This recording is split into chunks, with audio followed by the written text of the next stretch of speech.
እሺ እግዚአብሔር ያክብርልን። አዎ ይህንን ጉዳይ የተመለከተ ትንሽ ሚዲያ ላይ እኔ መናገር ስለሌለብኝ ብዬ ነው እንጂ ከወንድሞቻችን ጋር አውርተን ነበር እና መሆን በሚገባው ላይ ጉዳይ ላይ በውስጥ አውርተናል በደንብ አድርገን ማለት ነው። ጠዋት ጀምረን ይህ ነበር ስናደርግ የነበረው። ከተወሰኑ ወንድሞችና አባቶች ጋር ተደዋውለንም ነበረ በጉዳዩ ላይ ምን ማድረግ እንዳለብን እና ያው በውስጥ የታለ በውስጥ ይለቅና እዚህ ግን በሚዲያ አሁን መንገር ያለብን ምንድን ነው? ያው ትላንትና ላይ ትንሽ እነፎይ ላይ ትንሽ ጥቃት ለማድረስ በግሩፕ ለማደም ምናምን ጥረት እያደረጉ ነበረ እና አሁንም ደህንነታቸው አስጊ ደረጃ ነው በእርግጥ ያለው። ግን ምንድነው እኛ መሆን ያለብን ሁላችንም አንደኛ በጸሎት ማገዝ። ይሄ የፖለቲካ ፓርቲ ሳልሆነ የኛ ሃይማኖት ነው፣ የሚጠብቅ እግዚአብሔር ነው። መጀመሪያ በጸሎት ሁል ጊዜ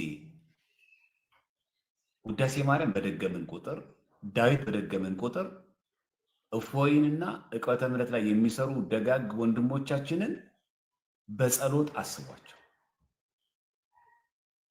በቃ የአንድ ሰው ከልብ የተጸለየ ውዳሴ ማርያም ከልብ የተደገመ ዳዊት ያንን ሰው ከክፉ ጠላት ይጠብቃል። እንዲሁ ጠላት አጠገቡ ቆሞ ይሰውረዋል። ሺህ በቀኙ ሺህ በግራው። ጸሎት ትልቅ ጥቅም አለው። ቅድሚያ መሆን ስላለበት የምነግራችሁ። ምን አክልስ በቲክቶክ ለሚያገለግሉ ወንድሞች ጸልያላችሁ አላውቅም። እሱ ይሄ አንድ ነው። ከዚህ ቀጥሎ ግን ደግሞ ስራ ደግሞ ያስፈልገናል። ስራው ምንድን ነው? የሚታይና የማይታይ ስራ ያስፈልጋል። የሚታይ በይፋ ዕቅበተ እምነትን መስራት ወንጀል እንዳልሆነ መግለጽ አለብን። እነሱ የእኛን መጽሐፍ ቅዱስ እየነቀሱ ሙስሊሞቹ መተቸት፣ መንቀፍ፣ ትክክል አይደለም ብሎ መናገር፣ ኢቭን ዘልቀው ወደ ገድላት ድርሳናትን የመተቸት መብት ካላቸው እኛ ደግሞ እስልምና ላይ የሚነሱን ጥያቄዎች መጠየቅ መልስ አለን፣ መብት አለን ማለት። ክብር ይግባውና ኢየሱስ ክርስቶስ ነብይ ነው ፍጡር ነው እያለ እኛ ደግሞ ፈጣሪነቱ ማሳየት አለብን። መጽሐፍ ቅዱስ ስህተት ነው ካለ ቁርአን ስህተትነቱ ማሳየት አለብን። ሎጂካል መሆን አለብናል። የሰው እምነትን ማንቋሸሽ አይገባም። ትክክል። ይሄን መስራት አለብን ማለት እዚህ ሚዛናዊ ስንሆን እንደዛ። ግን በመግደል ጥቃት በማድረስ በማሳፈር ግን ሃይማኖት ግን አይቆምም። ይሄ ትልቅ ስህተት ነው። በዚህ መንገድ ሃይማኖት አይቆምም። ሃይማኖት የሚቆመው በትምህርት በአስተምህሮ ነው እንጂ ሃይማኖት በማስፈራራት አይቆምም። አንድ ሙስሊም አንድ ፕሮቴስታንት ዝም በል በቃ አፍን ዝጋ፣ ሁለተኛ ኦርቶዶክስ ላይ አፍን ስትከፍት እንዳላይ አይባል። ለሚጠይቋችሁ ጥያቄ መልስ ለመስጠት የተዘጋጃችሁ ሆኑ። ስለዚህ ከላይም ዛሬ ጠዋት እግዚአብሔር ይመስገን አባቶቻችን ከጠቅላይ ቤተ ክህነት ጀምሮ የተወሰኑ እንቅስቃሴዎች ለማድረግ ተሞክሯል። ይሄ ለእናንተ መግለጽ ስለማያስፈልግ ነው። አንዳንድ ጊዜ እፎይ ላይ እንደዚህ የምታደርጉ የምትሉ ሰዎች በሚዲያ የማይነገርም ስላለ መነገር ስለሌለበት አታናግሩ ለማለት ፈልጌ ነው። አሁን ማወራው ያለበት መወራት ያለበት ሚዲያ ላይ ብቻ ነው። እሺ ሚዲያ ላይ መወራት ያለበት ነው እንጂ እናንተ እንድትረዱን ብለን የተሄደከበት ርቀት እንዲታሰብ ተብሎ እንዳለ ዝም ብሎ ሁሉ ነገር አይዘረገፍም። እንደዛ አታስደርጉ። እሺ በደንብ ተረዱን አንድ ጉዳይ ማለት። ስለዚህ ማድረግ የሚገባ ሁሉ ነገር እኛ ትልቁ ጥፋታችን እሱ አይደል? ሁሉ ነገራችን ሚዲያ ላይ ይገለጣል። እንደዛ አይደረግም። በቃ በውስጥ መስራት የሚገቡ ብዙ መሰራት አለባቸው። እነዛ እንስራቸው። ከውስጥ በውጭ የሚነገሩ በውጭ ነገር አለ። እንደ ቤተሰብ የሚወራ ወሬ አለ፣ እንደ ግል የምናወራ ወሬ አለ፣ እንደ ሚዲያ ደግሞ የምናወራ ወሬ አለ። ያመለየት አለብን። እንዲህ ዝም ብለን የምናውቀውን ሁሉ ሰው እንዲረዳ ተብሎ ዝም ብሎ አይወራ። ያን ማሰብ ያስፈልጋል። ስለዚህ እኔ በግሌ የምመክራችሁ ምክር ሁሉም ሰው ለእፎይ ብቻ ሳይሆን ዕቅበተ እምነት ላይ ለሚሰሩ ወንድሞቻችንና እህቶቻችን ያላሰለሰና የማያቋርጥ ጸሎት አደራችሁ። አቅም ይሰጣል፣ ከጠላት ይጠብቃል፣ ሚስጥር ይገልጻል፣ ከክደት ይጠብቃል። ጸሎት ትልቅ ዋጋ አለው። አሁን በሰሞኑ ጉዳይ ስንቶቻችሁ ጸለያችሁልን? ፍቅር ስጥልን፣ ልዩነትን አስወግድልን፣ ማንንም ከቤት አታስወጣብን፣ ከስተት ጠብቀን፣ ወንድሞቻችንን አስማማልን፣ ከጠላት ጠብቀን፣ ቤተክርስቲያናችን ከፈተና ጠብቅልን ብለን ምን ጸልይ ስንቶቻችን አለ? ይህን ማወቅ አለብን። ይህን በማናደርግበት ሁኔታ ላይ ለቤተክርስቲያን እቆረቆራለሁ፣ ለቤተክርስቲያን እንደዚህ ያደርጋለሁ ማለት አይቻልም። ስለዚህ እኔ በግላችሁ መመክራችሁ በዋነኛነት ጸሎት ትልቅ ጥቅም አለ። እሱ እንዳይረሳ። ሁለተኛ በሚዲያ ለመስራት የሚገባን ነገር አለ። ምን መሆን? አንድ ሰው ለዕቅበተ እምነቱ ወጥቶ መስራት ወንጀል አይደለም። እሱም ብቻ አለን። በነገራችን ላይ ሁሉም ዕቅበተ እምነት የሚሰሩ ወንድሞች ላይ ማንም ሰው እኛ ማጥቃት የለብንም፣ እኛም ማጥቃት የለብንም፣ እኛ መጠቃትም የለብንም። ይሄ ድምፅ መሆን አለብን። ጸሎት ልብ በሉ እንዳትረሱ፣ ሲደመር ነው ከዚ በኋላ ቀጥለ ስራ የሚሰራው። ጸሎት ከተረሳ በኋላ አጠቃላይ የሚሆነው ስጋዊ ነው። ምን መንግስት ሲያደርግ የለም በመከላከያ ስጋዊ ነው። መጽሐፍ ቅዱስ እግዚአብሔር ቤትን ካልጠበቀ ጠባቂ በከንቱ ይደክማል። እኛ እግዚአብሔር ቤት አይደለም፣ እኛ እግዚአብሔር ቤተ መቅደስ አይደለም። እግዚአብሔር ካልጠበቀ የፈለገ ጋርድ ቢመደብልን ጸሎት ትልቅ እኛ ውስጥ ያለ ከልብ የሚጸልይ ሰው ለእፎይ ከልብ የሚጸልይ ሰው ካለ ከየትኛውም አደጋ ይጠብቃል።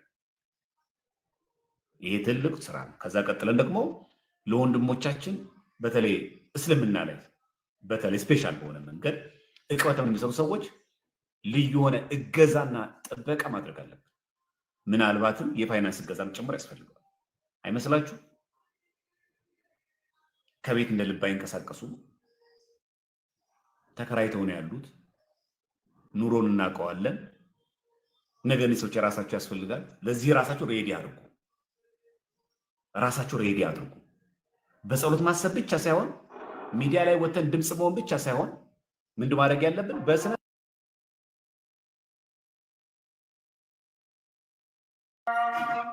ድምፅ መሆን ብቻ ሳይሆን የሚገባል በስነ ስርዓት ምን ማድረግ አለብን? ለነዚህ ሰዎች ድምፅ መሆን አለብን። ድምፅ ብቻ ሳይሆን ደግሞ እገዛ ማድረግ አለብን። ምን ያደርጋል? እኛ የምንዝናናበት ነገር እኛ እየበላን ይጠጣናለን ያለ ነው። በቃ ስራዬ ብለን ለኛ በቃ ልክ እንደምናሳድገው ልጅ እንደምንንከባከበው ነገር እንደው የሆነ ቀን ዝም ብለች የሆነች ሳንቲም ጣላ ግን አይደለም፣ ወርሃዊ በሆነ መንገድ ጭምር ማገዝ አለብን። በተለይ እስልምና ላይ ዕቅበተ እምነት የሚሰሩ ሰዎች ማለት በውስጥ ደግሞ እንሳው ነገር ደግሞ አለ። ይሄ ሬዲዮ ነው። ሽካውን አፍ ብቻ በቂ አይደለም። አንድ ማስረጃ ልንገራችሁ፣ ያሳፍራል ግን ልንገራችሁ። ባለፈው ጊዜ ስልክ ምናምን ሲዋጣ ነበር አይደል? ጠፍቶ ስልኩ ምናምን አይደል? የሚገርመው አብዛኛው መዋጮ ያወጣው ፕሮቴስታንት ለእፎይ ነው።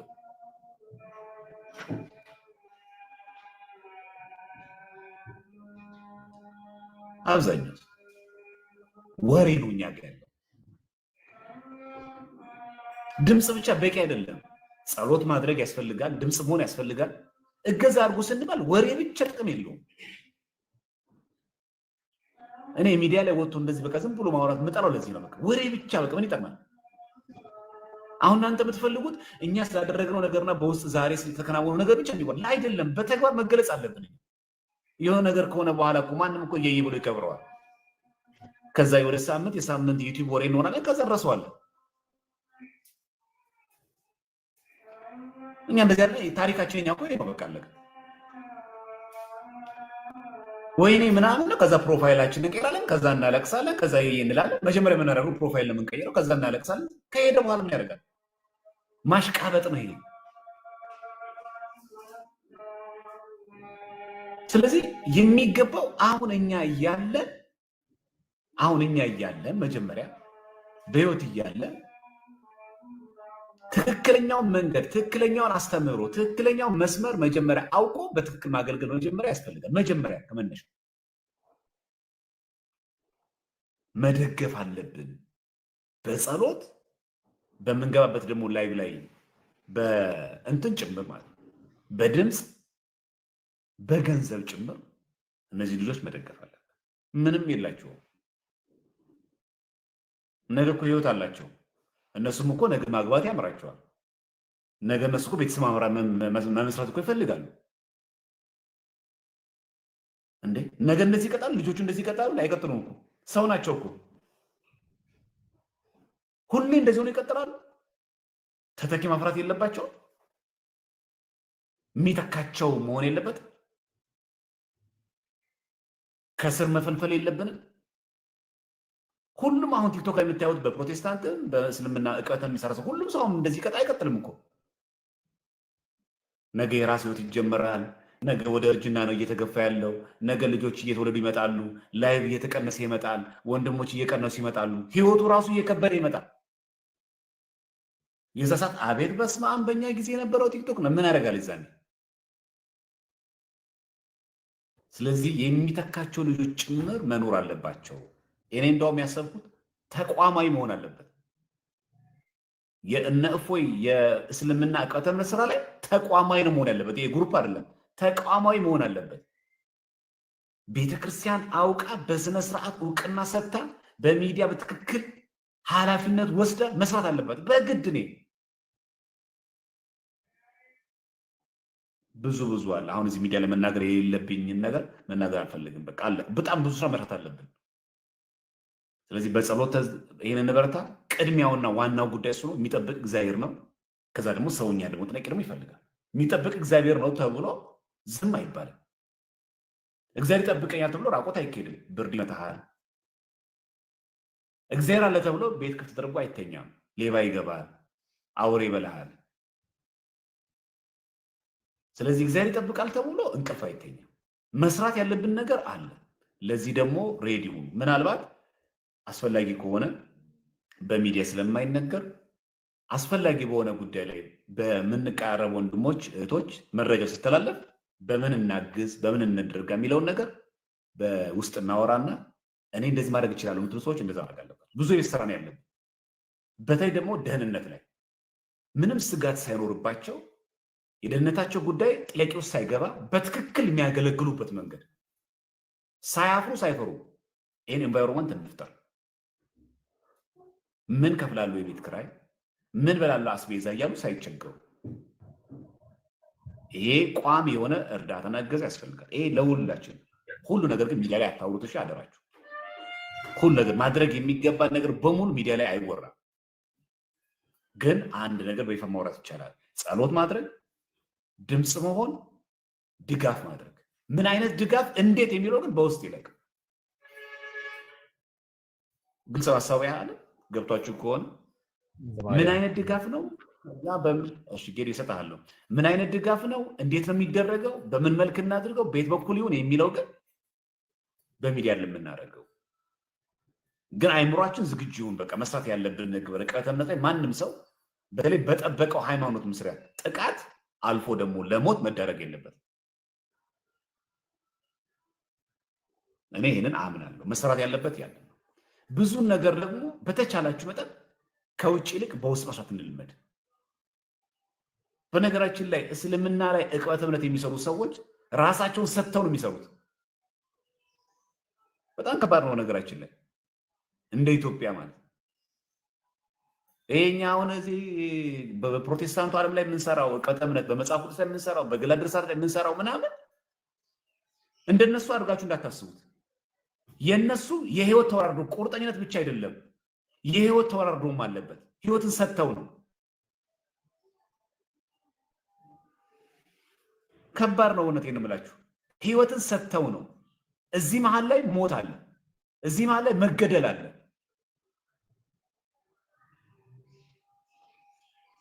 ለዚህ ዝም ብሎ ዕቅበተ እምነት ሲባል ከኛ እኩል እንዳትደምሯቸው ብዬ ነው። እኛ የምንተናግረን ላይቡን ጨርሰን እኮ በየካፌው በየምግብ ቤቱ እኮ መብላት እንችላለን። የትም መዝናኛ እኮ መገኘት ይቻላል። ማን ይነካናል? የእነሱ ግን እንደዛ አይደለም። የሞትና የህይወት ጉዳይ ነው። ስለዚህ በደንብ አድርጋችሁ እኔ አስቡበት ነው ብላችሁ ሁላችሁ በደንብ አድርገን ድምፅ እንሆናቸው። አቅም ያላችሁ ሰዎች ዝም አትበሉ። በሀገር ውስጥም በውጭም ያላችሁ እኔ በዚህ ማገልገል እችላለሁ፣ እኔ ወንድሞቼን በዚህ መደገፍ እችላለሁ የምትሉ ሰዎች ካላችሁ ይኸው አሉ የሚያስተባብሩ። በኢንቦክስ መታችሁ አናግሩ። እኔ ይህንን ማድረግ እችላለሁ፣ እኔ እንደዚህ ማድረግ እችላለሁ፣ እኔ እንደዚህ ማድረግ እችላለሁ። ብዙ እኮ እገዛ አለ። በነገራችን የሀሳብ እኮ አለ። እንዲህ ብናደርግላቸው እኮ እኛ ያላየነው እይታ ቢኖረው ለምሳሌ እንዲህ እኮ ብናደርግላቸው ወንድሞቻችን ፕሮቴክት ማድረግ ይቻላል። እሱ ብቻ አለ፣ ብዙ አሉ። እነ ጰላዲዮስ እኮ አሉ። እና እኔ በፕሮቴስታንትና በእስልምና ላይ ዕቅበተ እምነት የሚሰሩ ሁለት ሰዎች ለእኔ እኩል አይደለም። እኔና ዮሐድ እኩል አይደለም። ዮሐድ ከኔ በበለጠ ህይወቱን ሰጥቶ ነው የሚሰራው እስልምና ላይ ዕቅበተ እምነት ስለሚሰራ። ከኔ የበለጠ ታላቁ ጅብሪል እስልምና ላይ በጣም ይሰራል። ስለዚህ ሁለታችን እኩል ምን እንባላለን? እኩል ለመስላችን በቁመት ምናምን አለ ብያልኳቸዋለሁ። ህይወትን መስጠት ይጠይቃል። እዛ ላይ እስልምና ላይ ዕቅበተ እምነት የሚሰራ ሰው በጣም ከባድ ነው። በብዙ መንገድ ሊጠቁ ይችላሉ። በብዙ መንገድ ማለት እና ዕቅበተ እምነት ላይ በተለይ በእስልምና ላይ ያሉ ሰዎች ላይ በጣም በጣም በጣም በጣም ጥንቃቄና እንክብካቤ ሊያስፈልጋቸው ሊደረግላቸው ይገባል። ይህን ሁሉ ጉድ እያወጡ ብዙ ሰዎችን ከእስልምና እየመለሱ ያሉ ወንድሞቻችንን የመጠበቅ ግዴታ አለብን። ስለዚህ አቅም ያላችሁ ሰዎች ያላችሁ በውጭ ሀገር ሁሉም ደግሞ አለ። እግዚአብሔር አምላክ ለአንዳንዱ እውቀት ሰጥቶታል፣ ለአንዳንዱ መደመጥ ሰጥቶታል፣ ለአንዳንዱ የመዘመር፣ ለአንዳንዱ የመስበክ፣ ለአንዳንዱ የሀብት፣ የአንዳንዱ የሀሳብ ይሰጠዋል። ተጠቀሙበት። በቃ እናንተ መታችሁ ወንድሞቻችን አሉ እነማማ ያለው አለ። በቃ እህቶቻችን ተጠጋ ብላችሁ ምን እናድርግ፣ በምን እናግዛችሁ። በሴት አቅም እኮ እነሱ የሰው በሴት አቅም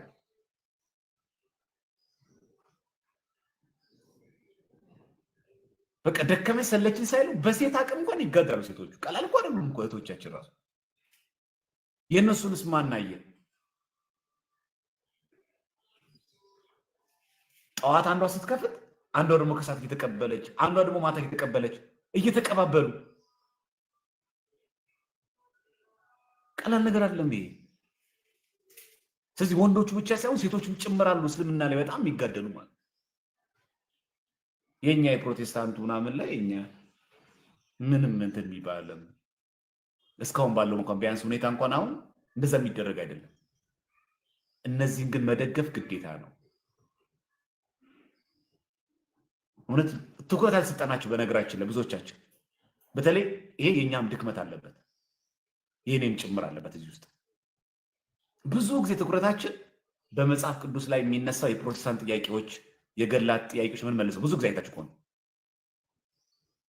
እነሱን ገብተን ግን ሲያስተምሩ ምን ሲሉ ግን ገብተን በርቱ ጠንኩሬ ማለት ችግር አለ። መግባት አለብን፣ መስማት አለብን። አይዟችሁ ማለት እኮ ራሱ ትልቅ ነገር እኮ። በርቱ ወንድሞቻችን፣ ቀላል ነገር እኮ አይደለም። የእስልምና መጽሐፍትን አንብቦ የነሱን ነገር ከመጽሐፍ ቅዱስ ጋር ያለው ከታሪክ ጋር ያለው ተጣርሶና ተቃርኖ ፓራዶክስ ማቅረብ ትልቅ ትግል ይጠይቃል። ትግል ብቻ አይደለም መስጠትም ይጠይቃል። ያልተሰጠ ሰው አይችልም ራሱ። ስለዚህ እነዚህ ሰዎች ቀላል አይደሉም። እህቶቻችን ሆነው እንኳን በሴት አቅም ከባድ ነው። ያልተመሰከረላቸው ጀግኖች፣ ያልተመሰከረላቸው የሴት አርበኞች፣ ማንም ያላወቃቸው ስንቱን እያንቀጠቀጡና ስንቱን እያንበረጠሩ ትልቅ ዋጋ የሚሰሩ አሉ። በጣም ትልቅ ስራ የሚሰሩ እኚህ ጀግኖች ናቸው።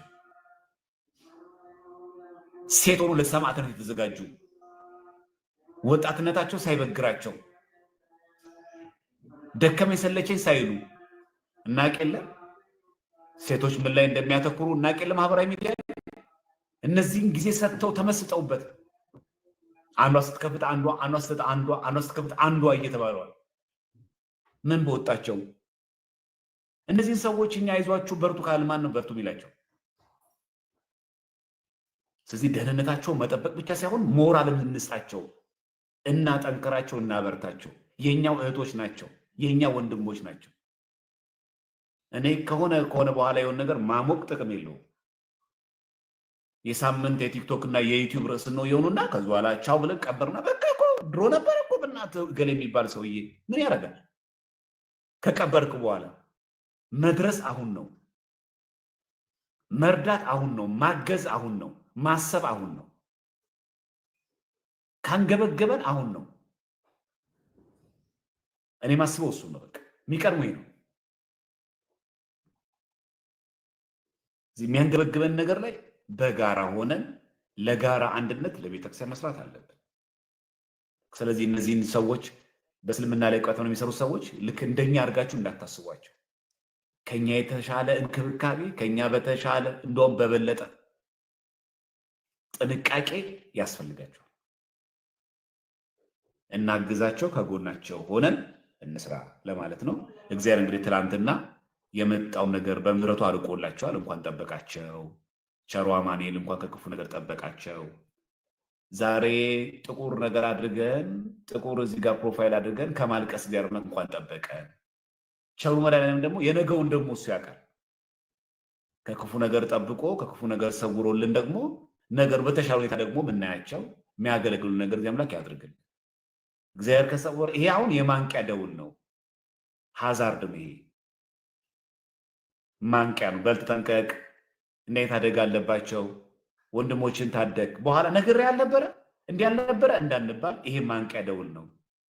ሁላችንም ቆመን ለወንድሞቻችን ጸሎትም ድምፅም ሐሳብም ገንዘብ ሁሉን ነገራችን እኛ እንሆንላቸው። እነሱ እንደዚህ ራሳቸውን ከሰጡ ያ ደግሞ ትንሿን ነገር ማድረግ አይከብደንም። ስለዚህ በሁሉም በአውሮፓም በአሜሪካም በሀገር ውስጥም በውጭም ያለን ሰዎች ለወንድሞቻችን የመቆም ድምፅ የመሆን ስራ መስራት አለብን። እነመነ ይብልዎ የሚሄዱበት አለ፣ በውስጥ እየሰሩት ያለ ነገር አለ። መሀል ላይ ለህዝብ መገለጽ የሚገባው ጉዳይ በህዝብ ይገልጻሉ። መነገር የሚገባው በውስጥ ደግሞ መጨረስ ያለን ነው። በውስጥ የጨረሰ እንደዛ እናደርጋለን። የሚጨመር ሀሳብ ካለ እንስጥና እናጠቃለን። እሺ፣ ቃልዮት ያሰማለን። መምህር በጣም ግሩም ነው። አንድ መረዳት ያለብን ነገር ምንድነው? እኒህ ልጆች ያው እንደኛ በምናውቀው መጽሐፍ ቅዱስ ላይ ባደጉበት መጽሐፍ ላይ ብቻ ሳይሆን ለነሱ ባዕድ በሆነ መጽሐፍ ላይ ብዙ ርቀት ነው የሚሄዱት። እጅግ ብዙ ነገር ነው የሚያገላብጡት። ለዚህ ደግሞ ሙሉ ጊዜያቸውን ነው የሚሰጡት። ከዛች የተረፈች ጊዜያቸውን ደግሞ ተገልጠው ቅድም አንተ እንዳልከው እንደ ማንኛውም ሰው በነፃነት የሚኖርበት ሁኔታ አይደለም ያለው። ይሄ ደግሞ የሆነው ከኛ የተነሳ ነው። በነገራችን ላይ እነሱ እየሰሩት ያለ ነገር እያንዳንዷን ነገር በመረጃ ነው የሚሰሩት። እያንዳንዱን ነገር ከመረጃ ውጪ ቢሆን በህግ መጠየቅ ይቻል ነበር እና ሰዎቹ ግላዊ እርምጃ ሊወስዱ የፈለጉት የሚሰሩት ስራ ወንጀል ስላልሆነ ስለገባቸው ነው። የሚያስከስስ አይደለም። የሚናገሩት ነገር መጽሐፉ ላይ ያለውን ነገር ነው። በቃ በመጽሐፉ የተገለጠውን ነገር ነው ኤክስፖዝ የሚያደርጉት። ስለዚህ አንደኛ ዲፌንድ ሊያደርጉት አልቻሉም። ሁለተኛ ደግሞ በህግ ማስቆም አልቻሉም። አንደኛ እነሱ ጌታን ሳይቀር የሚሰድቡበት መንገድ የሚገልጹበት መንገድ እጅግ በጣም ዘግናኝ ነው። ለኛ በነገራችን ላይ ክርስቶስን ነብይ ብሎ መጥራት ራሱ ስድብ ነው። በነገራችን ላይ ማንም ሰው ሊያውቀው ይገባል። ይሄ ነብይ ብሎ መጥራት ራሱ ማለት ይሄን ፕሮፓጌት ማድረግ ማመን ትችላለህ፣ መብት ነው። ምንም ብለህ ማመን ትችላለህ። ነገር ግን ይሄንን ፕሮፓጌት ማድረግ በገባህበት ቦታ ሁሉ እየሄድክ በክርስቲያኖች ቤት ክርስትናን በሐሰት መክሰስ ይሄ እንደ ጥሩ ነገር ሊታይ ፈጽሞ አይገባውም። በእኛ ምላሹ ስላለን ወይም ደግሞ የቤተክርስቲያን ትምህርት ስለምትረዳው ቤተክርስቲያን የሚያስደነግጣትም ስላልሆነ ነው እንጂ ስድብ ነው። ይሄ በነገራችን ላይ ስድብ ነው። እነዚህ ልጆች ደግሞ ለምን የራሳችሁን አታዩም ብለው መጽሐፍቶቻቸውን አጥንተው ያንን አውጥተው ነው በዋነኛነት እፎይም ጳላዲዮስም እነታላቁም ሌሎችም ወንድሞቻችን እህቶቻችን። ስለዚህ እየሰሩ ያሉ ስራ የመጀመሪያ የቤተክርስቲያን ስራ ነው። ቤተክርስቲያን ይሄን ጉዳይ በደንብ ልታየው ይገባታል። ያው እንደየችውም እየተከታተለችው እንደሆነ አሁን ተነግሮናል። መልካም ነው። የራሷ ጉዳይ ነው። ወንድሞቻችን ሙስሊም ወንድሞቻችን ሊያውቁ የሚገባው እነዚህን ወንድሞቻችንን ማጥቃት ማለት እነሱን ብቻ ማጥቃት አይደለም። በነገራችን ላይ ይሄ ሊያውቁ ይገባቸዋል። ኦርቶዶክስ ተዋህዶ ቤተክርስቲያን ማጥቃት ነው። አይ እየሰደቡን ነው ከተባለ እናንተስ መቼ ስራ ፈታችሁ? ቀዳሚዎቹ እናንተ አይደላችሁ ወይ? አይ በሐሰት ተናግረዋል ከሆነ እነሱ እየመረቁን ነው እንዴ? አይደለም፣ እሱን እኮ ነው ማቆም ነው። አንተ ተሰብስበህ ነው የኔ ልጅ ያንቺን ልጅ ከመታው እግዚአብሔር ይምታው፣ ያንቺን ልጅ ግን የኔ ልጅ ከመታው መቼስ ምን ይደረጋል አይነት ነገር አያስኬድም። ደብል ስታንዳርድ መሆን አያስኬድም። ስለዚህ ተሳድበዋል ካለ በህግ የሚያስጠይቅ ነገር ከሰሩ በህግ መጠየቅ ይችላሉ። በነገራችን ላይ በህግ ለሚያስጠይቅ ወንጀል ለሆነ ጉዳይ ቤተክርስቲያንም ጥብቅና ትቆም። ነገር ግን በህግ የሚያስጠይቅ ጉዳይ አይደለም። የተሰወረውን የሚቀበሉትን መጽሐፍቶቻቸው ነው። ስም ማጥፋትም ከሆነ እነዚህን ልጆች የሚያስተምሩባቸው መጽሐፍት የኛ አይደሉም ማለት ይችላሉ። የኛ አይደሉም፣ አንቀበላቸውም። ስለዚህ የኛ ባልሆኑ መጽሐፎች እየተከሰስን ነው ማለት ይችላሉ። በመረጃ ነው እያንዳንዱ ስራ የሚሰሩት። ስለዚህ ይሄ ቅድስት ቤተክርስቲያንም እያንዳንዱ ክርስቲያንም ላይ የሚሰነዘር የማይገባ ድርጊት ነው። ይሄ ደግሞ ብዙ ኮንሲኩዌንስ አለው በጣም። ስለዚህ በማስተዋል ነው ሰው መጓዝ ያለበት፣ በመረጃ ተደግፎ ነው መንቀሳቀስ ያለበት። እንደገና ደግሞ ላለመሰደብ ደግሞ አለመሳደብ ነው። መከበር የሚፈልግ እሱ ማክበር አለበት። እንደዛ ነው እኮ ባይላተራል ነው። የሰጠኸውን ነው የምትቀበለው። ስድብ እየሰጠህ ምስጋና እንዲደርስህ መጠበቅ የለብህም። ኢንፑትህ ነው አውትፑት የሚሆነው። አንድ ፋብሪካ ውስጥ የምታስገባለት ጥሬ ዕቃ አለ። እሱም ፕሮሰስ አድርጎ ነው የሚያወጣልህ። ስንዴ ዘርተህ ገብስ ምናምን አጠብቅም። ኩርንችት ዘርተህ ወይን መጠበቅ የለብህም።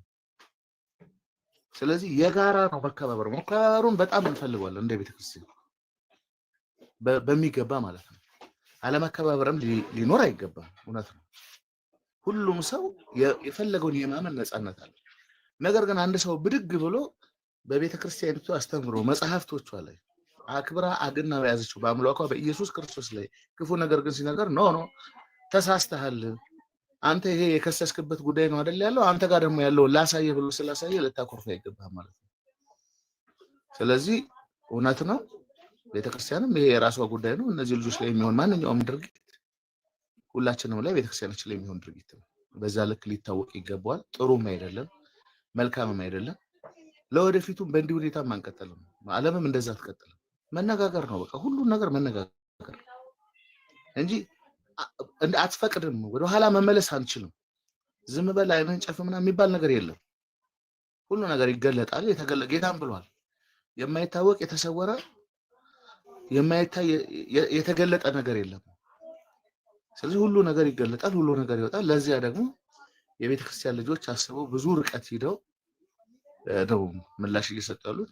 ይሄ እያንዳንዱ ኦርቶዶክሳዊም ሆነ ኦርቶዶክስ ተዋሕዶ ቤተክርስቲያን የራሷ ጉዳይ ነው። ይሄ ሊታወቅ ይገባል። የልጆቹ ጉዳይ ብቻ አይደለም፣ የኛ ጉዳይ ነው ማለት ነው። ይሄን ለማለት ነው። እግዚአብሔር ይስጥልኝ። ሌላው የተባለው ጸሎቱ ሁሉ እሱ ወሳኝ ነው። እሺ አባታችን እግዚአብሔር ያክብርልን። አትናቴዎስ ሀሳብ ኖሮ ነው?